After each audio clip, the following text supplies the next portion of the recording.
दोस्तों, यह सच्ची घटना मेरे जीवन में करीब 7 साल पहले घटित हुई थी। पहले तो समझ नहीं आ रहा था कि आप लोगों से शेयर करूं या ना करूं, पर बाद में लगा कि शेयर करना चाहिए। वैसे भी ऐसे बहुत सारे मित्र होंगे जिनकी लाइफ में ऐसी कोई न कोई घटना घटी होगी। यह बात उस समय की है जब मैं पढ़ाई करने के लिए अपने घर से दूर एक हॉस्टल में रहता था। बरसात का मौसम था और सुबह से ही तेज बारिश हो रही थी। शाम होते होते मुझे भूख लगने लगी, परंतु मैं तेज हवाओं और तेज बारिश से बचने के लिए अपने रूम में ही रुका हुआ था। बारिश रुकने का इंतजार करते करते करीब रात के 9 बज चुके थे। अब तक मुझे बहुत तेज भूख लग चुकी थी, परंतु बाहर बारिश बहुत तेज हो रही थी और साथ में हवा भी बहुत तेज चल रही थी। समझ लीजिए कि ये एक तरह का तूफान ही था। करीब 9:30 बजे जब बारिश कम हो गई, तब मैं भोजन की खोज में अपनी बाइक लेकर बाहर निकला। इस समय रोड पूरी तरह से पानी से भीगी हुई थी और जगह जगह पानी भरा हुआ था। बारिश तो खैर कम हो गई थी, लेकिन हवाएं अभी भी तेज चल रही थी। पहले तो मैं यह बता देना चाहता हूँ कि मेरे हॉस्टल से बाजार के बीच में एक शमशान घाट आता था। न जाने कितनी बार उस शमशान घाट को मैंने पार किया होगा, पर कभी कुछ मेरे साथ वैसा नहीं हुआ जो कि अब होने वाला था। मैं अपनी हीरो की बाइक पर सवार होकर निकल पड़ा। जैसे ही मैं उस शमशान घाट के पास पहुँचा, तभी मुझे फील हुआ कि मेरी गाड़ी फ्री नहीं चल रही है। जैसे उसे भागना चाहिए था, वो उस तरह से नहीं भाग रही है। ऐसा लग रहा था मानो अचानक से गाड़ी पे किसी ने ज़्यादा वजन रख दिया हो। खैर, मैंने सोचा कि हो सकता है कि बारिश के कारण कुछ ऐसा हो रहा होगा, और मैं यह सब भूलकर आगे बढ़ गया। मैं कुछ ही दूर आगे निकला था कि तभी अचानक से मेरी गाड़ी का इंजन बंद हो गया। अचानक से चलते चलते गाड़ी बंद हो गई, लेकिन इंजन बंद हो जाने की वजह से मैंने चलती गाड़ी में ही किक मारना शुरू कर दिया और एक जगह जाकर मेरी गाड़ी रुक गई और मैं वहीं खड़ा होकर किक मारता रहा। मैं लगातार किक मारता जा रहा था और सोच रहा था कि अचानक से आखिर गाड़ी में ऐसा क्या हुआ कि इंजन बंद हो गया। मैंने उतरकर अपनी बाइक का स्पार्क प्लग निकाला और साफ़ किया, फिर उसे लगाया, लेकिन गाड़ी स्टार्ट नहीं हुई। उस समय हवा बहुत तेज चल रही थी और बारिश कम हो रही थी।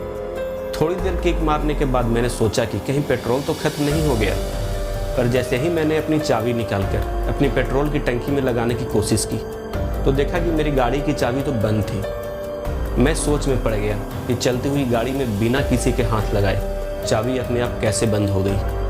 आखिर जब मैं गाड़ी चलाकर ही आ रहा था, तो इसका मतलब है कि चाबी मैंने ऑन ही किया होगा।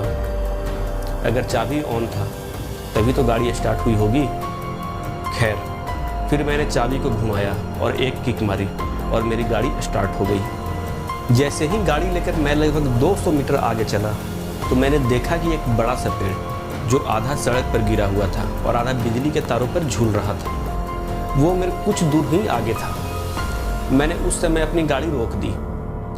उस समय वहाँ पर आसपास कोई स्ट्रीट लाइट नहीं जल रही थी। जो भी दिख रहा था वो मेरी गाड़ी की हेडलाइट और आकाश में जो बिजली कड़कने से लाइट आ रही थी, उसी से देख पा रहा था। वहाँ आसपास कोई घर भी नहीं था जिससे कुछ रोशनी आ सके। मैं अपनी बाइक पे बैठे बैठे उस बड़े से पेड़ के टूटे हुए आधे हिस्से को देख रहा था, जो कि बिजली के तारों पे झूल रहा था, और साथ में यह भी सोच रहा था कि इस टूटे हुए पेड़ को पार करूं या ना करूं। आखिर करूं तो क्या करूं? कहीं इस बिजली के नंगे तार में करंट तो नहीं है?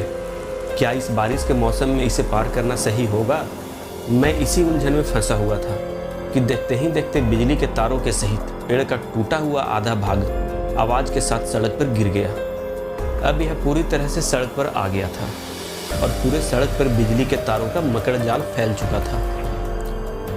दोस्तों, यह सब जो मैं आपको बता रहा हूँ, यह कुछ सेकंडों की बात थी जो मेरे सामने घटित हुआ। मुश्किल से मुश्किल 50 से 60 सेकंड के बीच में यह सारी घटना मेरे आंखों के सामने हुई। इसके बाद मैंने तुरंत अपनी गाड़ी घुमाई और दूसरा रास्ता लेकर वहां से आगे बढ़ा।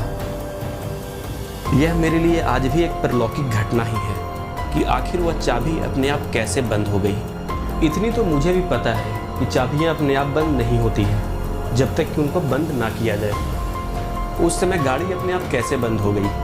शायद अगर गाड़ी न बंद हुई होती तो मैं उन तारों और पेड़ों के चपेट में होता। उस कुछ मिनट की देरी ने मुझे एक बड़ी दुर्घटना से बचा लिया। दोस्तों, उस रात जो मेरे साथ हुआ वो कैसे हुआ, क्या हुआ, मुझे आज तक समझ नहीं आया। क्या वो सिर्फ एक इत्तेफाक था या कुछ और था, यह भी नहीं पता। मैंने इसके बारे में कुछ दिनों तक सोचा, पर उसके बाद मैंने सोचना ही बंद कर दिया, क्योंकि चाह कर भी मैं किसी निष्कर्ष पर नहीं आ पा रहा था। खैर दोस्तों, यह थी मेरी कहानी जो मेरे साथ घटित हुई थी, इसलिए सोचा कि आपको बता दूं। मेरे पास ऐसी ढेरों सच्ची घटनाएं हैं जो मेरे किसी मित्र या रिश्तेदारों के साथ घटित हुई है। अगर आपको उन घटनाओं के बारे में भी जानना है तो चैनल को सब्सक्राइब कर लीजिएगा, और वीडियो पसंद आई हो तो वीडियो को लाइक कर दीजिएगा। और हाँ, अगर आपके पास कुछ सवाल या अगर आप कुछ कहना चाहते हैं तो कमेंट ज़रूर कीजिएगा। तो मिलते हैं फिर से एक अगली वीडियो में। तब तक जय हिंद, वंदे मातरम।